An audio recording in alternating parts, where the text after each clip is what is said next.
America. I'm having some technical difficulties. President Trump met with New York City Mayor-elect Mamdani, and everything I shared for educational phrase purposes only.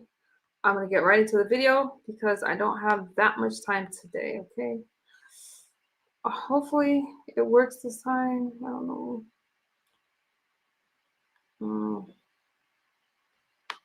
Okay, let's see. A good, very productive meeting. We have one thing in common. We want this city of ours that we love to do very well. And I wanted to congratulate the mayor. He really ran an incredible race against a lot of smart people.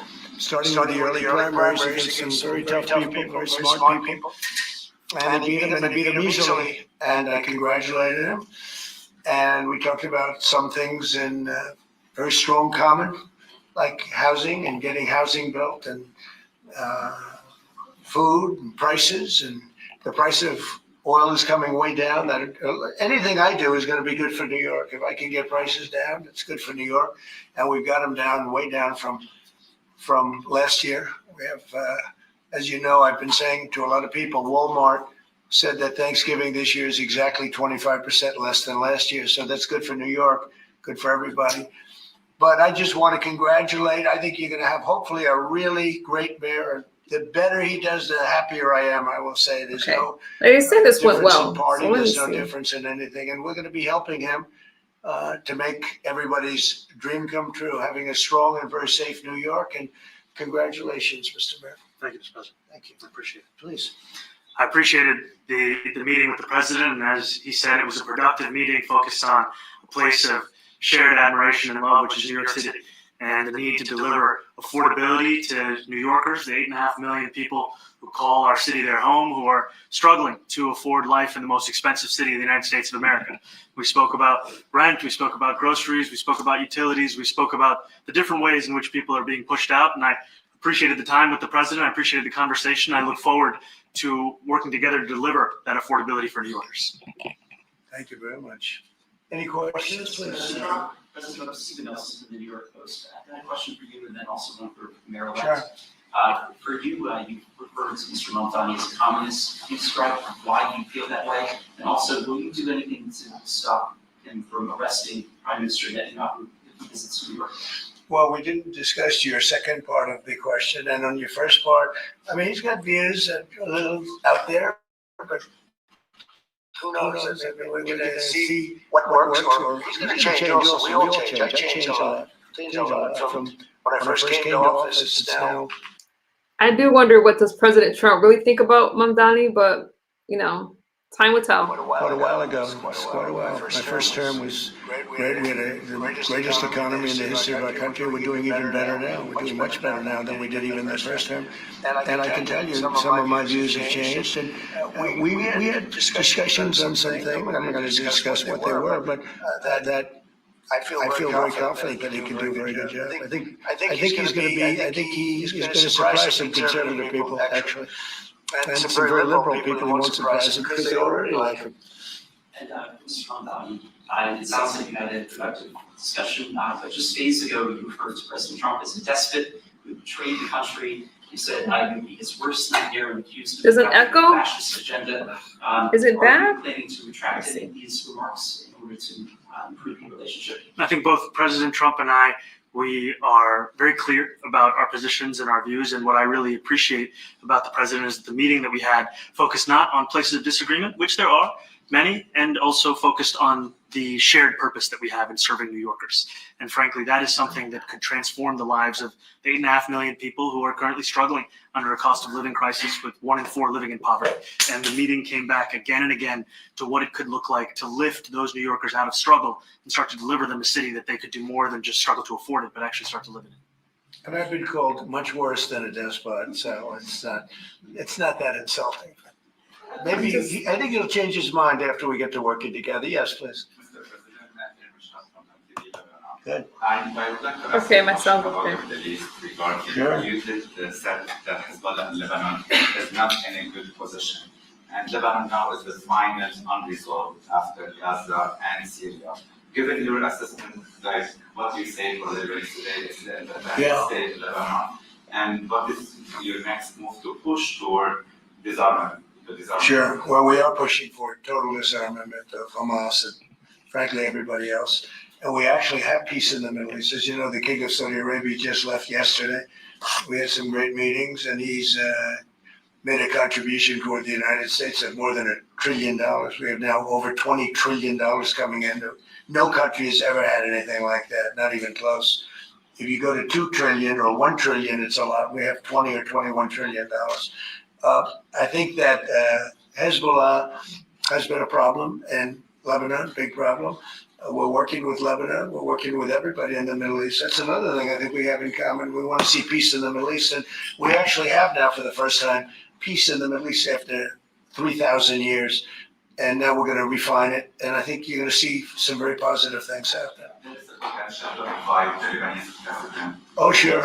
Oh, I would do that. Yeah, absolutely. And if the mayor would like to be here for that meeting, because I know he feels very strongly. I think you feel very, very strongly about peace in the Middle East. We desperately want it, and that's something that I shared with the president, that when I spoke to New Yorkers who had voted for the president last November on Hillside Avenue and Fordham Road, I asked them why. I heard again and again two major reasons. One was that they wanted an end to forever wars. They wanted an end to the taxpayer dollars we had funding violations of human rights, and they wanted to address the cost of living crisis. And I appreciated the chance to discuss both of those things. He said a lot of my voters actually voted for him, and I'm okay with that. I'll do that. I'll sign it. Give it to me. I'll sign it in a minute. That's pretty good. Mr. President, you threatened to send federal troops to Is it just me, or does I have the feeling they don't really like each other? New York City? You both have differences when it comes to ICE agents Right. in New York City. Mr. Mamdani called ICE a rogue government entity. I wonder how you reconcile your differences on both of those issues. Well, I think we're going to work them out, and I think that if we have known murderers and known drug dealers and some very bad people, we want to get them out. And the mayor wants to have peace. We discussed this at great length, actually, maybe more than anything else. He wants to have a safe New York. Ultimately, a safe New York is going to be a great New York. If it's not safe, no matter how well we do with pricing and with anything else, we can talk about anything you want. If you don't have safe streets, it's not going to be a success. So we're going to work together. We're going to make sure that if there are horrible people there, we want to get them out. I think he wants to get them out maybe more than I do. So we'll work together. We discussed it at great length. Yes, please. Yeah, two questions, if I may. One for you, Mr. President from BBC, and a second. But first of all, for the mayor-elect. You're both from different parts of the political spectrum. You're both populists. And I just wondered to what extent the president's campaign style, his techniques, his social media use inspired any part of your campaign? Well, I actually told the president that, so much of the focus of our campaign has been on the cost of living crisis. And when we asked those New Yorkers who had voted for the president, when we saw an increase in his numbers in New York City, that came back to the same issue: cost of living, cost of living, cost of living. And they spoke about the cost of groceries, the cost of rent, the cost of Con Ed, the cost of childcare. And too often politicians are looking to lecture to New Yorkers what they should care about as opposed to listen. And when we spoke to those voters who voted for President Trump, we heard them speak about cost of living. We focus on that same cost of living. And that's where I am really looking forward to delivering for New Yorkers in partnership with the president on the affordability agenda. And I think we have to work a little bit. We talked about Con Edison. We have to work a little bit on getting the prices because, we've got fuel prices way down, but it hasn't shown up in Con Edison. And we're going to have to talk to them. If we're sending them fuel at a much lower price than it was a year ago, which is true, we have to get Con Edison to start lowering their rates. Absolutely. And if I may, last week you told me you were pushing ahead with your plans to sue BBC for up to $5 billion. You're going to speak to Prime Minister Starmer as well. Is there any progress or any updates on those issues? Well, we get along very well with the Prime Minister. We made a deal with UK. I like him. He's a fine person. And, I think they have some big energy problems. They've got windmills all over the place. They're going to have to start using. Are any of you from New York? What do you guys think about Mamdani? I think you guys are in trouble. Other methods because their energy is out of control. talking about in the UK. It's out of control. Hey, you guys, I And see you. He's got that problem. He's got a big immigration problem, as you know, and he's got a big energy problem. And we talk about it. He's a good man. Prime Minister's a good man. I had a chance to speak this week. I haven't spoken this way. Have you spoken to President Zelensky? Who? President Zelensky about your plan? I've spoken with the people. We have a plan. It's horrible what's happening. It's a war that should have never happened. It would have never happened if I was president, and it's a shame. And I thought they should have acted quicker. But it's a cold winter, and a lot of the you talk about utilities, but a lot of the big energy producing plants have been under attack, to put it mildly, to put it nicely. Yeah, we have a way of getting peace, or we think we have a way of getting peace. He's going to have to approve it. Just it's so sad. So many people. You know, last month they lost 25,000 soldiers. This is something we haven't seen anything like this since the Second World War. And they're averaging 6,000 or 7,000 a week between the two of them, dead soldiers. And it goes on and on. And I think they're getting reasonably close. But I don't want to predict. I would have said that would have been one of my early ones. I did 8 peace deals of countries, including in India, Pakistan. You could even go, in fact, they're coming here in a week or two, go to the Congo and Rwanda. That was 10 million people dead. And we worked something out on that. But so many. And the one I thought would have been, for me, because I have a very good relationship with President Putin, I thought that would have been maybe quicker. But it does take 2 to tango. And now you just see all the death. And, you know, it doesn't affect us other than the fact that we don't want to see all those people that really is on the other side of the ocean. It's a war that should have never happened. It did happen. I blame the person also sitting right behind this desk. This is a war that should have never happened, and it wouldn't have happened if I were president. But we're trying to save a lot of lives. They're losing 25,000 lives over the last short period of time. That's Ukrainian and Russian, and it's a shame. What happened to President? I want to ask the mayor-elect about a House resolution just passed overwhelmingly to condemn socialism, including with 86 Democrats, all of House Dem leadership, and the minority leader, Hakeem Jeffries. Let me say this. I'm not going to judge Mamdani. I want to watch just like everything else. I don't know how he's going to do the things that he's proposing without, I'm just going to watch. Despite his endorsement of you. What's your reaction to that? I have to be honest with you, I focused very little on resolutions. Frankly, I've been focusing. Condemn socialism. I understand. I think the focus is on the work at hand. I can tell you I am someone who is a democratic socialist. I've been very open about that. And I know there might be differences about ideology, but the place of agreement is the work that needs to be done to make New York City affordable. That's what I look forward to. And I want to clarify your answer to Stephen Nelson. He asked about your comment calling the president a fascist. And your answer was, both President Trump and I have been clear about our positions and our views. Are you affirming that you think President Trump is a fascist? I've spoken about. That's okay. You can just say Okay. yes. All right. Okay. Yeah. It's easier. It's easier than explaining it. I don't mind. And Mr. President, I wanted to ask you also about this Ukraine plan. Yeah. President Zelensky said today that his country would risk either giving up a partner or giving up its dignity. There's been criticism that this deal. You mean he doesn't like it? It's unclear. He was sort of Well, pretending. he'll have to like it. And if he doesn't like it, then, you know, they should just keep fighting, I guess, you The know. suggestion that he made, though, was that if he doesn't accept it, that the U.S. would pull back its support for Ukraine. Is that Well, at some accurate? point, he's going to have to accept something. You know, he hasn't accepted. You remember right in the Oval Office not so long ago, I said, you don't have the cards. Don't forget, I inherited this war. This war never would have happened. I inherited this war. And I thought he should. Iranian says childcare costs thousands a year. I hope that I don't see how all of this is gonna, I just want to see it. Okay. I don't know how it's gonna happen, Iranian, but it does cost a lot. Should have made a deal a year ago, 2 years ago. The ultimate deal would have been if it never started. That would have been the good deal. That could have been done too if you had the right president, but you didn't have the right president. But the money's gonna come from somewhere, you guys. Mr. President, cost of living is something that you and Mr. Mamdani seem to agree on. Right. Democrats have run New York City for a long time, Mr. Mamdani. Right, Jana. Nothing is free. It's going to come from somewhere.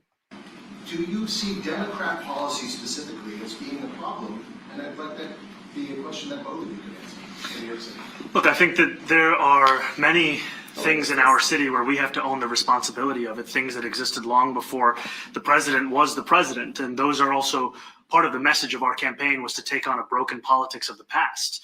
And I ran against a number of candidates who represented different versions of that past. And what we found time and again is that working people were left behind in the politics of our city. And what we're looking to do is put those people right back at the heart of our politics, so that we don't have a situation where we're in the wealthiest city in the history of the world, and yet 1 in 5 can't even afford $2.90 for a Metro card. Mr. Mamdani. You know, we had some interesting conversation, and some of his ideas really have the same ideas that I have. But a big thing on cost, you know, the new word is affordability. Another word is just groceries. You know, it's sort of an old-fashioned word, but it's very accurate. And they're coming down high. They were, you know, we had, both of us, we had the highest inflation in the history of our country the last 4 years under the Biden administration. And we've got inflation down now to a normal number. It's going to go even a little bit lower than that. Katie, do you have something? Yes, President, thank you so much. Mr. Mamdani often talks about New York City being covered by international law, that they will follow international law. Doesn't often talk about the U.S. Constitution. What is your response to that?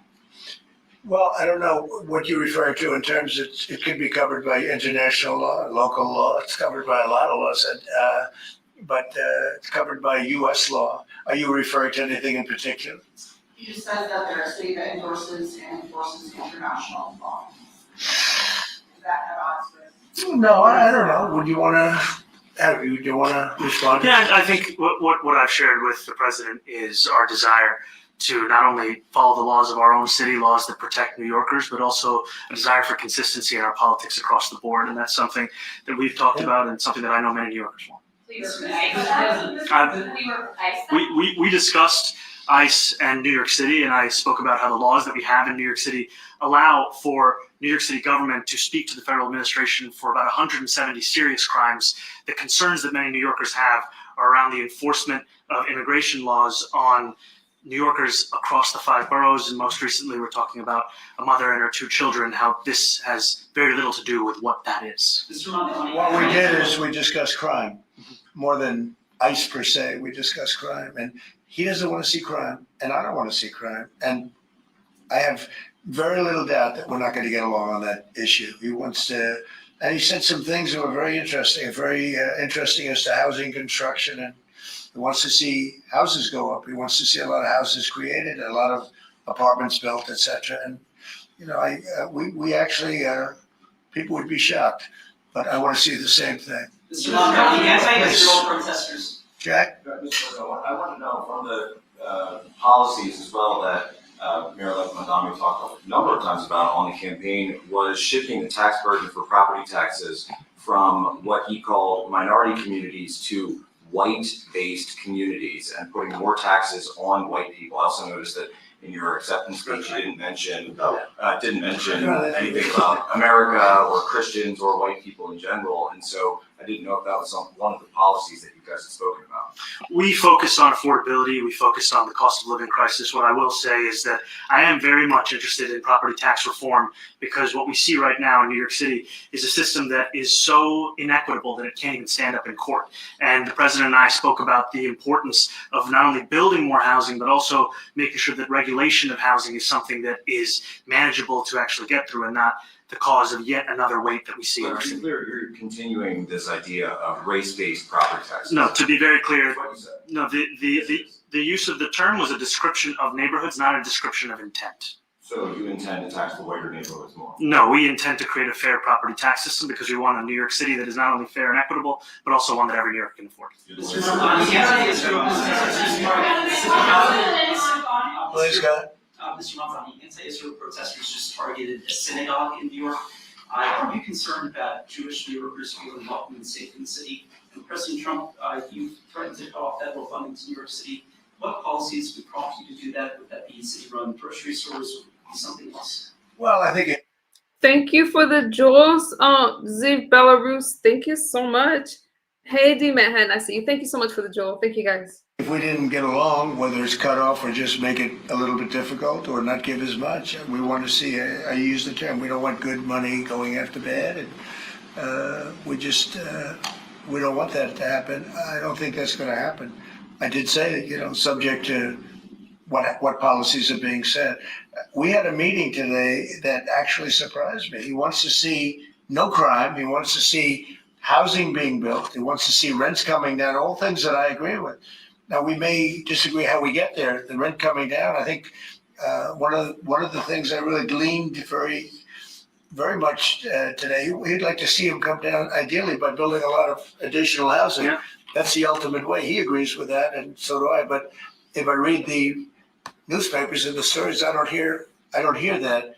But I heard him say it today, and I think that's a very positive step. No, I don't expect. I expect to be helping him, not hurting him. A big help, because I want New York City to be great. Look, I love New York City. It's where I come from. I spent a lot of years there. Now I'm Thank you, Dr. Manhattan, for the jewels. I appreciate you. right here. We took a big setback with the mayor that we had, Dave de Blasio. I thought it was a tremendous setback for the city. I think this mayor can do some things that are going to be really great. Mr. President, Okay, how about you?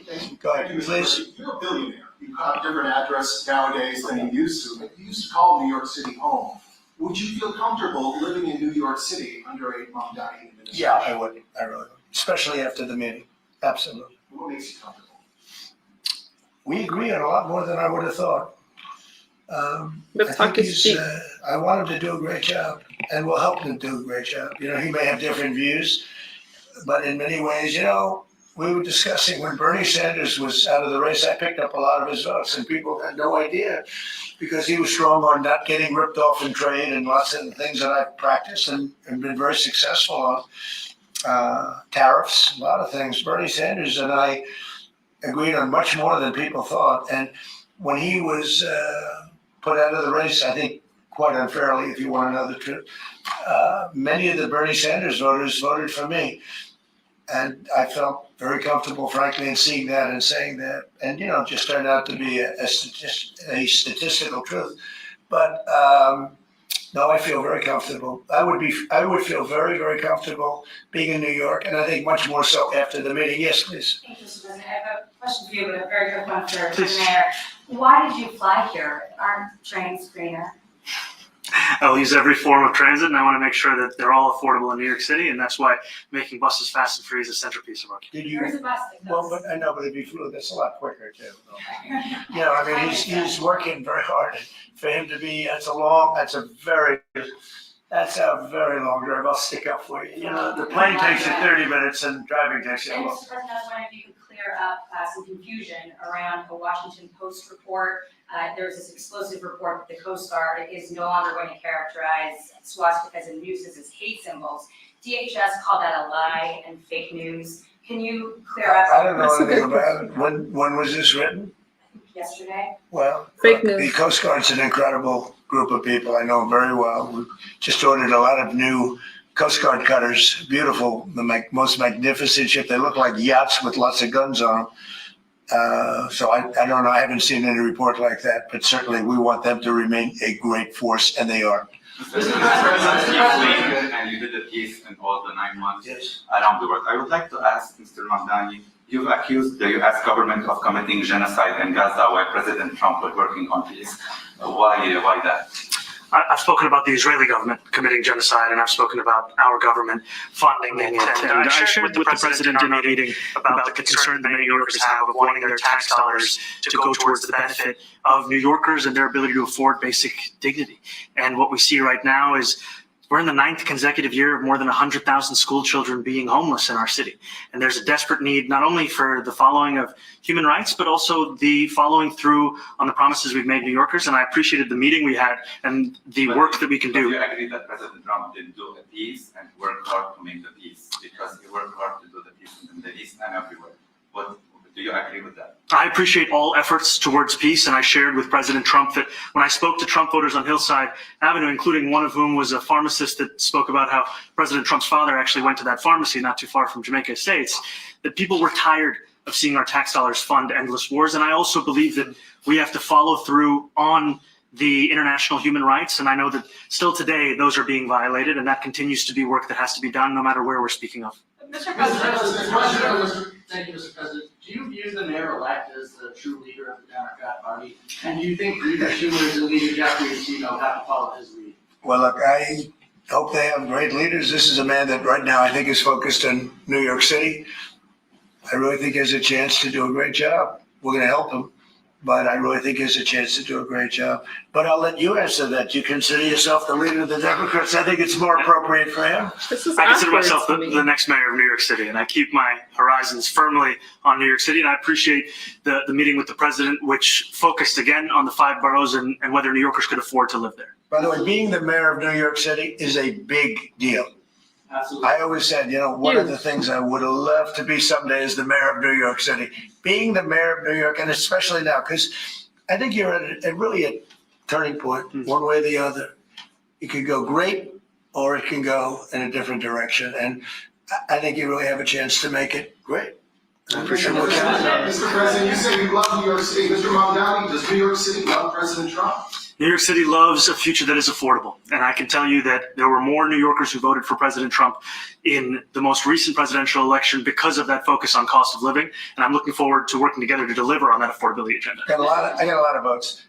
One more, go ahead. 1 or 2 more, go ahead.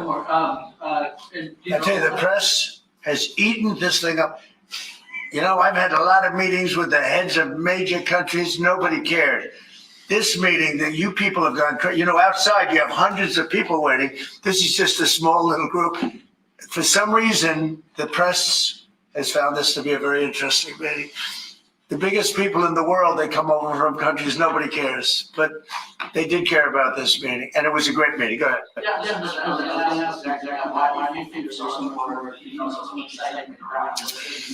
Because I think he's different. All right, I think he's different, and that can be in a very positive way. But I think he's different than your typical guy runs, who wins, becomes mayor maybe, and nothing exciting. Because he has a chance to really do something great for New York. New York is at a very critical point, and he does need the help of the federal government to really succeed. And we're going to be helping him, but he's different than your average candidate. He came out of nowhere. I said he has a great campaign manager standing over there.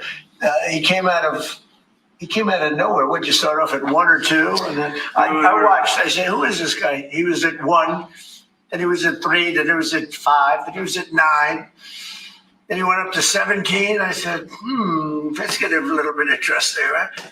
And then all of a sudden he wins a primary that nobody expected he was going to win. It's a great tribute. I mean, it's an amazing thing that he did. And I'll just add one thing to what the president said. Is one thing I also appreciated is in our meeting to appreciate a portrait of FDR and the incredible work that was done with the New Deal, and also in thinking about what it can look like when the federal government and New York City government work together to deliver on affordability. It can be transformative. We have a great portrait of FDR that I found in the vaults that was missing for years. I found it and I put it up. He's a Democrat, to the best of my knowledge. He's a Democrat. And when the mayor saw that portrait, he said, "Sir, do you mind if I have a picture taken by that portrait?" It's an amazing portrait. I hope the picture comes out good. But it's an amazing portrait in the cabinet room. So he's a big fan of the New Deal, I guess, and of FDR. Yes, ma'am. Thank you, Mr. President. You said that you both spoke about crime. Yeah. There are many police officers set to come off the rolls at the end of this year in New York City. Are you going to allow those police to be replaced with police officers, actual cops? And are you going to require that happens? Would there be some consequence? Well, I hope it happens, but again, that's going to be ultimately the mayor's decision. What's your answer? Is that I look forward to delivering public safety with the NYPD. And I've said over the course of our campaign that we have the number of police officers today. They're the ones that's budgeted about 35,000 headcount.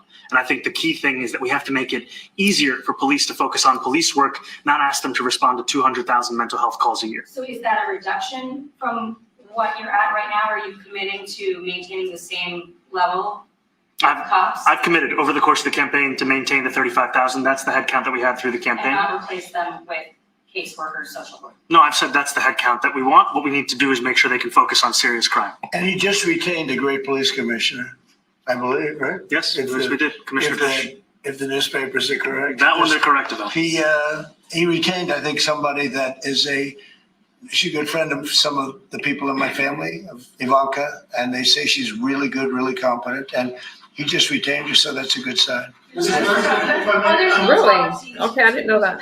In the future, and do you think you'll have more meetings like this? There will be topics that we disagree on. I think we'll probably come to a conclusion, and ultimately, he'll convince me or I'll convince him, it's for the good of New York. Ultimately, it's for the good of New York. I don't care about affiliations or parties or anything else. I want to see if this city could be unbelievable, if he could be a spectacular success, I'd be very happy. Do you think you guys Thank you, Brenda, for the gift. I see you. Thank you. Too. Do you think you'll be together in the future? I think we will. I think we will. I hope we do. I enjoyed the meeting. We had a great meeting. Please. Mr. President, Mamdani released flagged his campaign multiple times by calling Zoran Mamdani a jihadist. Do you think you're standing next to a jihadist right now in the Oval Office? No, I don't, but she's out there campaigning and, you say things sometimes in a campaign. Isn't that sort of She's a very capable person, isn't but that you really have to ask her about that. But I don't particularly. I think I met with I met with a man who's a very rational person. I met with a man who really wants to see New York be great again. And I can say again, because New York was great. When I came down to Washington initially, the city was so hot. It was doing great. We were having some telltale signs and problems. We had a mayor that was not doing a great job, but still, it was moving along. And it went bad. It really went, pretty bad. And I think it's been at lower points, but it went pretty bad. I think he can bring it back. Now, the question is, will he bring it back all the way? Will he bring it back greater than ever before, which is, I guarantee, that's his wish. I think he wants to make it greater than ever before. And if he can, we'll be out there cheering. I'll be cheering for him. Okay? Thank you very much, everybody. That was interesting. Wow, you guys. Thank you very much. I care very deeply about Jewish safety, and I look forward to rooting out anti-Semitism. Okay, interesting. I think that talk is cheap. I would love to know what you guys think. I'm not going to roll out Mayor-elect Mamdani, but nothing is free. And I think New York City is in trouble, honestly. President Trump puts America first, and let's hope that Mayor-elect Mamdani does the same. All right? We say Trump is not a communist good enough. Too early to tell. Okay. And Claude's from New York. So, all right, you guys, thank you for hanging out with me. Feel free to like, comment, and share. And I will talk to you. I did a good job on the hair. Thank you, Dr. Manhattan. You guys. So, Marjorie Taylor Greene retiring from Congress. I do think that she has lost her way and she's made some off-the-wall comments. And I will talk about that later. Let me watch it. Bye, you guys. She's allegedly going to retire. We'll see. Thank you, John. Game passenger. Bye. And thank you guys for your gifts. Bye-bye.